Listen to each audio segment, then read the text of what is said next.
एक नियम बना लो बैसाख महीने से। बैसाख महत्म में ये वर्णन किया कि एक बेलपत्र का वृक्ष हो या पीपल का वृक्ष हो या तुलसी का पौधा हो या आंवले का वृक्ष हो या बट वृक्ष हो, उस वृक्ष के नीचे बैसाख के महीने में जो जल समर्पित करा जाता है, उस जल की पुण्याई इतनी प्रबल हो जाती है कि व्यक्ति के जीवन में जितना पाप कर्म करा होता है वो सब निष्फल हो जाता है, वो सब समाप्त हो जाता है।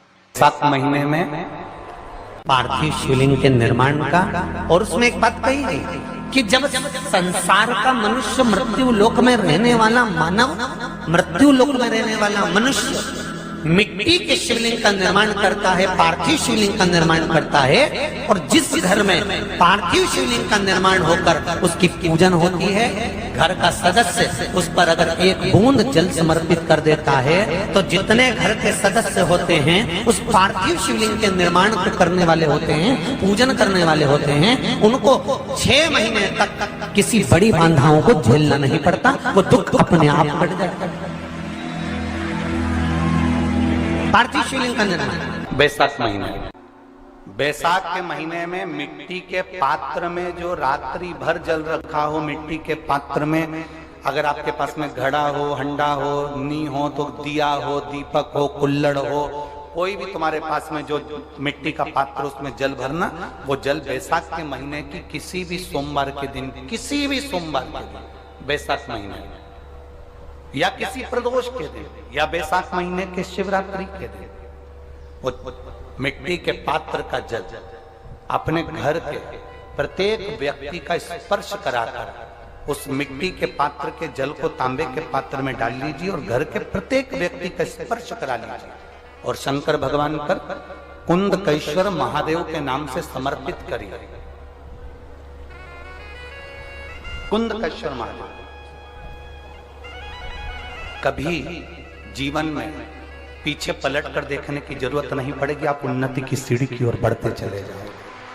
बैसाख महीने में मिट्टी के पात्र का जल भगवान शंकर को समर्पित होना चाहिए, उसका सुख हमारे जीवन को एक आनंद फल प्रदान।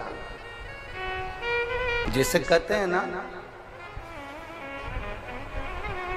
कोई अच्छा मिले ना मिले, धन मिलने से कोई भाग्यशाली नहीं होता, सत्ता मिलने से कोई भाग्यशाली नहीं होता, वैभव मिलने से कोई भाग्यशाली नहीं होता। महाराज,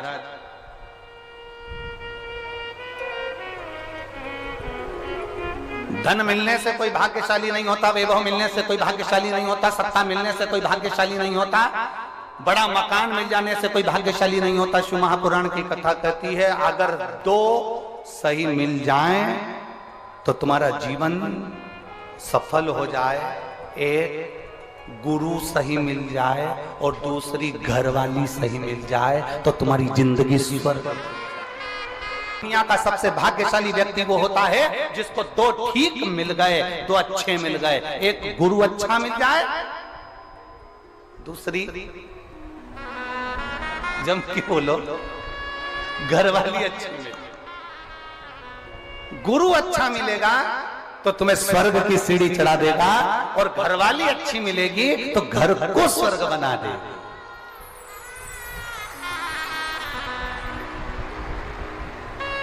और इसमें से भी गुरु भले पीछे रह जा, पर जगदम्बा। बैसाख के महीने में नवमी तिथि को माता जानकी का प्रागट्य हुआ है पृथ्वी से।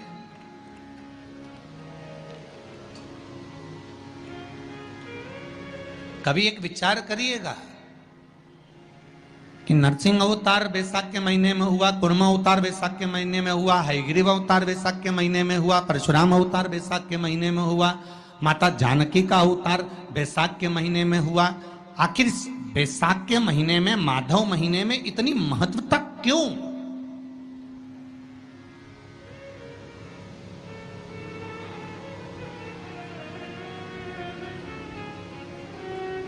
बैसाख के महीने में पड़ने वाली एकादशी, चतुर्थी, प्रदोष,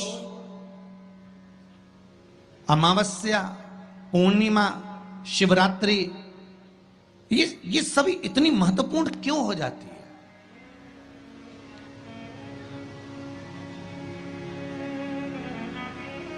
इसकी महत्वता इतनी प्रबल क्यों हो जाती है? किस लिए? क्योंकि बैसाख का जो महीना पड़ता है, सूर्य की संपूर्ण तपन, सूर्य देव अपने पूर्ण तेज के साथ में, पूर्ण तेज के साथ में मृत्यु लोक के निवासियों पर, चाहे जलचर हो, थलचर हो, वायुचर हो, चाहे जो जीव हैं, उस पर जब किरण फेंकते हैं तो संसार का जो मनुष्य है उस पर जब ताप पड़ता है तो ताप पड़ने के कारण उसके मुख से भगवान का नाम निकल ही जाता है, स्मरण नाम निकल ही जाता है। जब उसके मुख से भगवान का नाम निकलता है तो वो भगवान की शरणागति खुद ग्रहण कर लेता है स्वयं।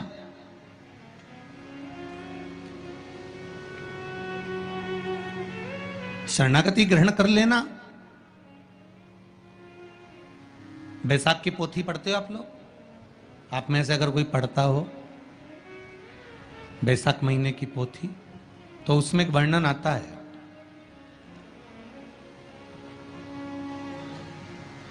गीता प्रेस गोरखपुर के कल्याण अंक में भी आप ये पावन बैसाख चरित्र श्रवण कर सकते हैं। उसमें बैसाख महीने की पोथी में 10वें दिवस की कथा में 10वें अध्याय में एक व्याध और शंख मुनि का चरित्र आता है।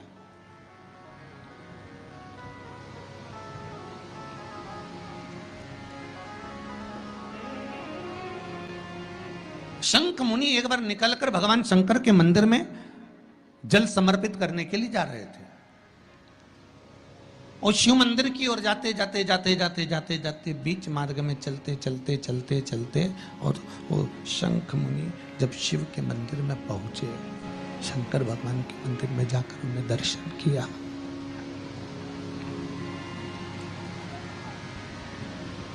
जल का पात्र उठाया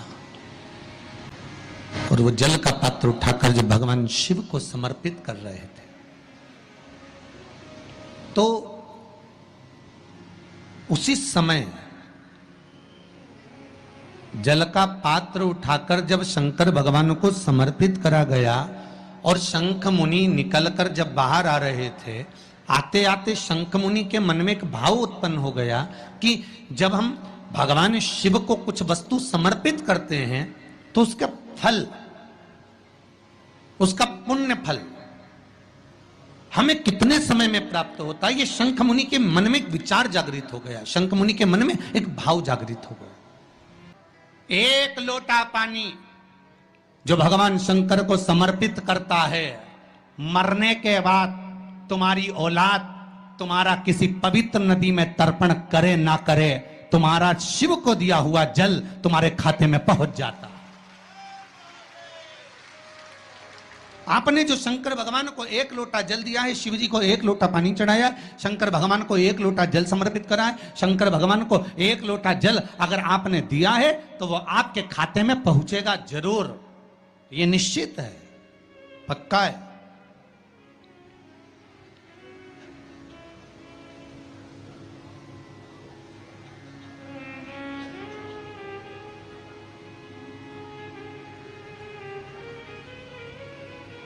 और शिव भक्ति के अनुसार, शंकर भगवान के अनुमोदन के अनुसार, पहले भी कथा में कहा, आज फिर कह रहे हैं, आप जब शंकर भगवान को एक लोटा जल समर्पित करते हो तो वो 33 कौटि देवताओं के हिस्से में चले जाता है, एक भाग पितरों के हिस्से में चले जाता है, एक भाग आहूतों के हिस्से में चले जाता है, एक भाग वाचुकों के हिस्से में चले जाता है। आपने जो भगवान को दिया वो धीरे धीरे धीरे धीरे धीरे धीरे धीरे बढ़ता चले जाता है, भगवान के धामों में पहुंचता चले जाता है। जिन जिनको आपने नहीं भी दिया, शंकर भगवान पे चढ़ा हुआ जल उन तक भी पहुंच जाता है। ये केवल आपकी निर्मल और आनंदित भक्ति के बल पर पहुंचता है, भक्ति के बल। एक हरिचंदन का वर्णन आपको पहले कथा में करा है, सुना है आप लोगों ने कि नहीं सुना? तुलसी की लकड़ी जब सूख जाती है तो उस तुलसी की सूखी हुई लकड़ी को घिस कर चंदन बनाया जाता है, और उस चंदन को भगवान ठाकुर जी को, लड्डू गोपाल को, भगवान कृष्ण को, राम को या शालिग्राम भगवान को वो चंदन लगाया जाता है। तो उस चंदन की महत्वता इतनी प्रबल होती है, उस चंदन की इतनी प्रबल महत्वता होती है कि उस चंदन को जब भगवान पर लगाते हैं और लगाया हुआ चंदन हमारे हाथ में जो रह जाता है उसको संभाल कर रख लेते हैं। वही चंदन जब किसी बच्चे को निमोनिया हो जाता है या ठंड की शिकायत हो जाती है या उसकी श्वास चलने लगती है या उसका दम भराने लगता है, बच्चा की पसली चलने लगती है, तब केवल उस चंदन को कंठ पर लगा दिया जाता है तो 20 से 25 मिनट के अंदर वो बच्चा ठीक हो जाता है। उसकी इतनी प्रबलता होती है, हरिचंदन महत्वता होती है। अब तुलसी की जड़ को घिसकर उसका चंदन बनाकर भगवान को लगाना, वो हरिचंदन। उसी तरह यहां जयंत के मुख से, जयंत ब्राह्मण के मुख से सुना जा रहा है कि बैसाख महीने में पवित्र वृक्ष के जड़ में एक लोटा जल समर्पित कर देने पर और वहां की जो रज है उसको मस्तक पर चढ़ा लेने पर 84 लाख योनियों से मुक्ति मिल जाती है। 84 लाख योनियों से। आप में से कितनी माताएं या कितने भाई लोग बैठे हैं जो शंकर जी के मंदिर पर जाते हैं और मंदिर पर जब जाते हैं वापिस जब लौट कर आते हैं तो मंदिर की चौखट का स्पर्श कर कर अपने मस्तिष्क पर उस रज को लगाते हैं? आप में से कितने लोग हैं? हैं बहुत सारे, ठीक है। अब जितने लोगों ने हाथ उठाया और नियम से अगर शंकर मंदिर की दरवाजे की चौखट पर भगवान शंकर को जल चढ़ाने के बाद जब आप लौट कर आ रहे हैं और उनकी चौखट पर आपने हाथ फेर कर अपने मस्तिष्क पर उस रज को लगाया है, वो धीरे धीरे अपने भाग्य की ओर देखते हैं। तारीख लिख लेना कि मैंने इतनी तारीख से मंदिर जाना चालू करा, इतनी तारीख से मैं ये काम कर रहा हूं और इतनी तारीख तक मुझे ये फल की अनुभूति हुई। ये देख, विश्वास जागृत होने पर फल की अनुभूति है। किस किस के घर में तुलसी का पौधा है? सबके यहाँ है? रख लो।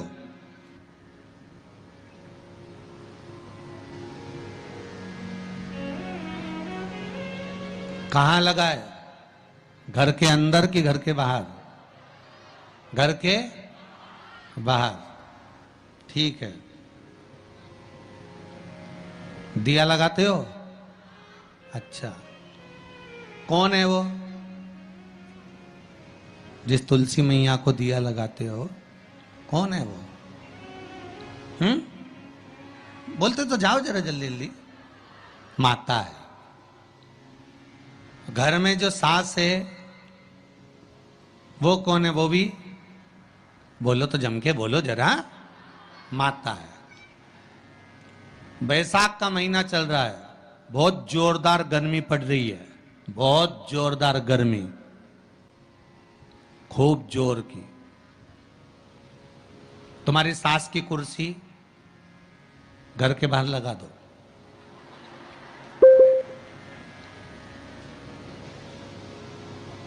कितने घंटे बैठ सकती है वो? बोलो जरा, जम के बोलते जाओ। यहां विश्वास की कथा, श्रद्धा की कथा चल रही है, कथा चल रही है, भाव और श्रद्धा की कथा चल रही है। कितने घंटे बैठेगी वो? अरे 1 घंटा भी जाने दो रिजी जी हो। 15 मिनट ऐसी चिलचिलाती हुई धूप में वो बैठ जाए, बहुत कठिन बात, बहुत कठिन। तुम्हारे घर के दरवाजे पर तुलसी का क्यारा है, तुम उसको दिया लगाती हो, माता कहती हो, पूछती हो, पूजती हो। तुमने तुलसा महारानी से कहा, माँ बैसाख की गर्मी पड़ रही है, तेरे को गर्मी लग रही होगी, चल थोड़ी देर में तुझे अपने कक्ष में लेकर चलती हूँ, थोड़ी छांव में रख देती हूँ, तेरे ऊपर एक छत्र लगा देती हूँ, थोड़ा सा एक ब्लाउज का टुकड़ा पड़ा हुआ है, पीस पड़ा हुआ है, उसको मैं तेरे ऊपर डाल देती हूँ, जिससे तुझे गर्मी कम लगेगी। कभी विचार किया? पिनाया है सबने। शिव मंदिर में जाना, एक लोटा पानी चढ़ाना, शंकर को यदि एक चावल का दाना चढ़ाया, एक मूंग का दाना चढ़ाया, एक फूल की पत्ती को भी समर्पित करा, तो शिव ने उसको स्वीकार करा। शंकर भगवान पर एक बेलपत्र चढ़ाई, शिव ने उसको स्वीकार करा। अब देव तो शंकर,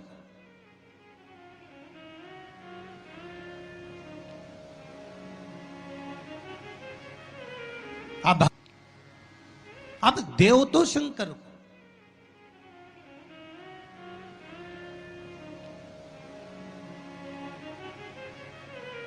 आप भगवान ओघड़दानी को प्रदान तो करो।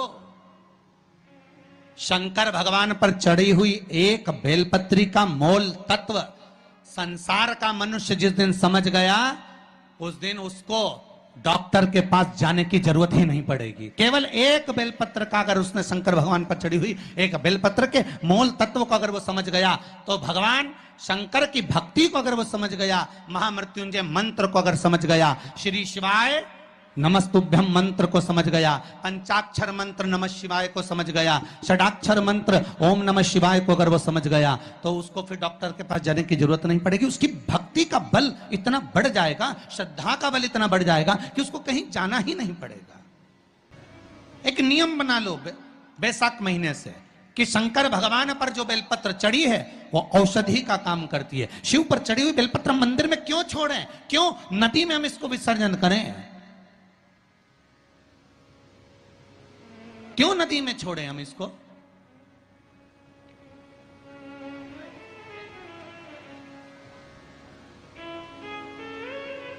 उसको उठा लाए, उसका प्रयोग करा, खाया, और उसका जो फल हमें मिला वो जीवन का सुख। हम तो ब्राह्मणों से भी कहेंगे, जितने ब्राह्मण जन शंकर भगवान के मंदिर में पूजन करते हैं, जितने विप्र जन भगवान शिव के मंदिर में पूजन करते हैं, उनको करबद्ध निवेदन, उनके चरणों को प्रणाम कर कर, उनके चरणों को नमन कर कर, उन ब्राह्मणों के चरणों को नमन कर कर निवेदन करूंगा कि आप शंकर जी के मंदिर में कोई प्रसाद बांटो ना बांटो, जो बेलपत्र शंकर जी के मंदिर में चढ़ती है, उस बेलपत्र को उठाकर धूप में डाल दो, सुखा लो, पीस लो, और पीसने के बाद उसकी पुड़िया बना लो, उस पुड़िया को प्रसाद के रूप में देना चालू कर दो कि ये खाना चालू करो। किडनी, लीवर, शुगर, बीपी सब धीरे धीरे धीरे धीरे समाप्त होने लगेगा। तुम करो तो। वो बेलपत्र ना तो किसी नदी में विसर्जन करने की जरूरत है और ना कहीं फेंकने की जरूरत है।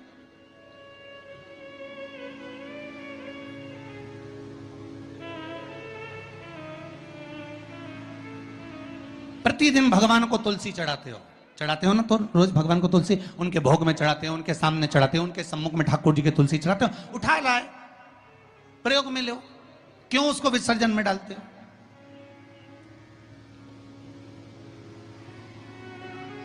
जो विसर्जन के लायक है उसका विसर्जन करो, और विसर्जन भी कहां करो? क्षिप्रा, गंगा, नर्मदा, सरयू या आपके क्षेत्र की कोई पवित्र नदी है, उस नदी में ले जाकर कोई निर्माल्य वस्तुएं मत पटको। आज वैसे ही इस पृथ्वी पर जल स्तर गिरते जा रहा है, उस पवित्र जल को हमें संजोना है। जो निर्माल्य की वस्तु मिले, एकांत में किसी खेत में उसको एक खड्डे में डालकर इकट्ठा करो। जब उसकी खाद बन जाए तो जिस खेत में उसको डालोगे भगवान के प्रसाद को, वो खेत भी उज्जवल आनंद सुख प्रदान करेगा और कुछ ना कुछ अच्छा देना प्रारंभ करेगा। क्यों किसी पवित्र नदी को हम नष्ट कर रहे हैं? क्यों गंगा को हम कचरा डालकर नष्ट करें? क्यों यमुना को, सरयू को, क्षिप्रा को हम नष्ट करें? हम उसको शुद्ध बनाने का प्रयास करें, हम उसको निर्मल बनाने का प्रयास करें। अपने गांव में, नगर में जो तालाब, जो बावड़ी, जो कुएं हैं, उनको हम निर्मल बनाने का प्रयास करें, शुद्ध बनाइए।